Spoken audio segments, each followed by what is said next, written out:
इब्न हिकमत ज़िंदगी की रूह है और तमाम उलूम और अदब का सरदार है। बहुत सारी चीज़ें मोटापे में बात हो रही थी, तो मोटापा जो है हम जो है बिल्कुल अपना जो है ख़त्म कर सकते हैं। आप सिर्फ चीनी छोड़ दें। हमारी बॉडी को 7 मिठास चाहिए, सुक्रोज चाहिए, ग्लूकोज चाहिए, फ्रक्टोज चाहिए, गैलेक्टोज चाहिए, माल्टोज चाहिए, डिक्सट्रोज चाहिए।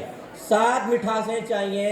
और चीनी के अंदर सुक्रोज है। सुक्रोज हमारी बॉडी को नुकसान करता है। चीनी के जो साइड इफ़ेक्ट हैं वो मोटापा, शुगर, ब्लड प्रेशर, दिल की नालियों की तंगी, मसल प्रॉब्लम, WHO ये कहता है इंक्रीज गेन वेट, और उसके बाद इरिटेबिलिटी है, फटीग एंड लो एनर्जी है, foods don't taste sweet enough, craving of sweet, cavities, tiredness, tooth decay, dental problem, cardiovascular disease,